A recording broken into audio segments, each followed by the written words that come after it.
grip it, and if you're not solving it, you need to manage it, but you never let go of it. And one of the things that I think President Obama has done rightly is to say from the outset of his term as president, this is a priority. I mean, part of the trouble was both under President Clinton and President Bush, the thing only really came to sort of maturation as a process towards the end of their time as president. So gripping it at the beginning is essential. And when I was with President Obama at the White House last week and we were talking with the Palestinians and Israelis, it was very noticeable to me their sense that, well, this is a president that is actually determined on this and is determined to make a move on it now. So I think there are lessons. You know, one of the other lessons is that you've got to create the circumstances on the ground that are propitious for the peace process. And that is also what I work on now with the Palestinians particularly. 18 months or so into your job, Slobodan Milosevic's forces sympathetic to him and his forces in Serbia were performing ethnic cleansing within the province of Kosovo, and that was fairly early into your prime ministership.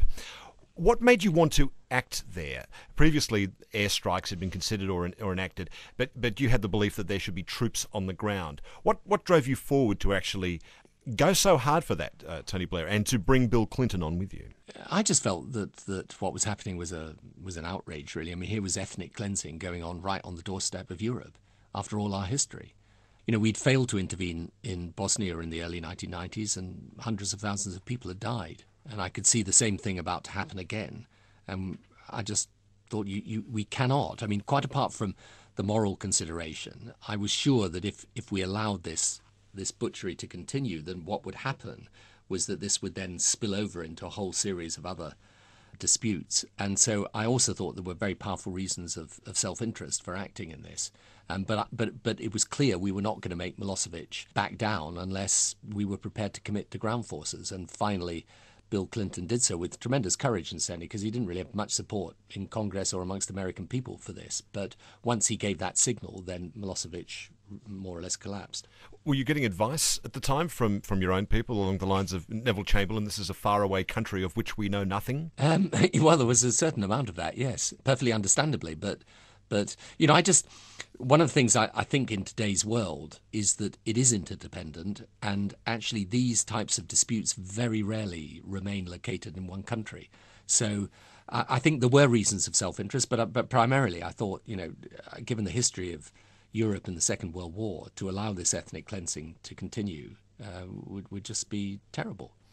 The intervention was very largely successful, and there was a subsequent one in Sierra Leone, which not many people remember, and you do talk about in your book, where Britain was able to intervene militarily before the place got into some very, very serious strife there.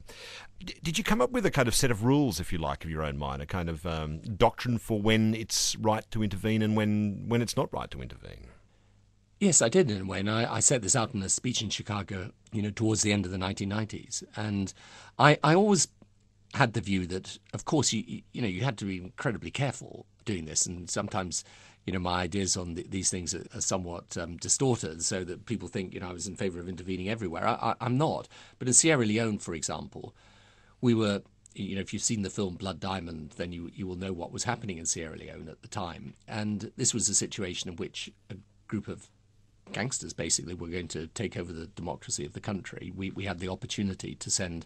It wasn't very many, actually. I think it was a couple of thousand British troops in to do the job of preventing them doing so, which they did. And today I now work in Sierra Leone, actually, as part of my Africa initiative. And this is a country, okay, it's still poor, but it's making progress. And so, you know, I think that there can be circumstances in which you can intervene. I think if Rwanda happened again, not that it will in Rwanda, but if the similar situation happened elsewhere, you know, I hope very much we would intervene. But you know, it's difficult.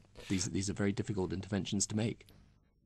It concludes that Iraq has chemical and biological weapons, that Saddam has continued to produce them, that he has existing and active military plans for the use of chemical and biological weapons, which could be activated within 45 minutes, including against his own Shia population.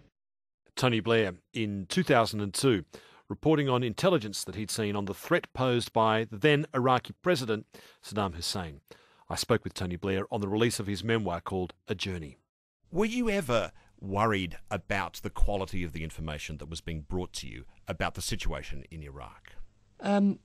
No, I can't say I was really, because, one of the things about Iraq that people should always remember is that, it wasn't a coincidence that people were worried about Iraq. I mean, Saddam had used chemical weapons in the Iran-Iraq war, which had 1 million casualties. He'd used chemical weapons against his own people. There were thousands killed in one day in a Kurdish village, through the use of chemical weapons. And if you talk to some of the survivors there, you just realize how horrific it was. He had to have military action taken against his nuclear facilities at an earlier stage. And President Clinton and I, the first military action actually I ever took was with President Clinton in respect of Iraq.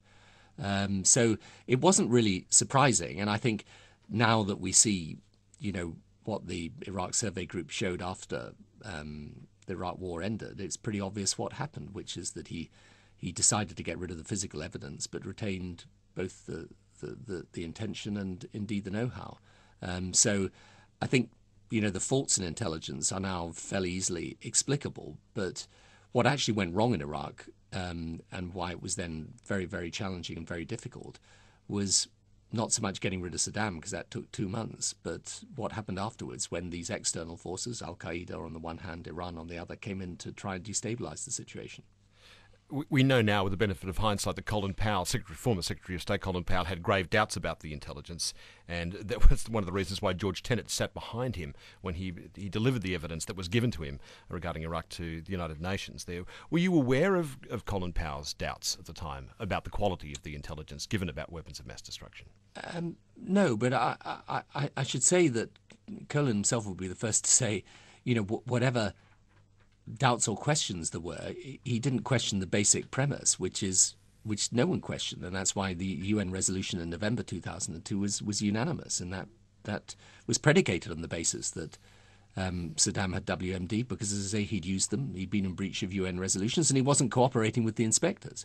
And one of the mysteries of this is that if he actually didn't have any WMD, why on earth refuse to cooperate with the inspectors? And of course, as I say, the reason for that is now clear, which is that what he didn't want to do was to allow his key people to be interviewed, because if they had been interviewed, then it would have been clear that this was not this was not something that he was going to give up. Hans Blix, the leader of the UN team that went in search of Saddam's weapons of mass destruction before the beginning of hostilities, has said in response to your comments in the book, I'm quoting him here, he says, "The war was sold on the weapons of mass destruction, and now you feel or hear that it was only a question of deployment of arguments." As he said, it sounds a bit like a fig leaf that was held up, and if the fig leaf had not been there, then they would have tried to put another fig leaf there. What would you say to Hans Blix's comments there, Tony Blair? It really is. As I had this debate with him at the time, and he rather forgets the time he was coming to see me and saying, "Look, I can't get interviews with the key people in Saddam's regime," and I was saying to him, "Well, you've got to, because this is the only thing that will tell us what's going on." And he would say to me, "But I'm afraid they're going to be murdered if they start cooperating with me." And I was saying to him, "Well, what does that show you about the nature of the people we're dealing with?"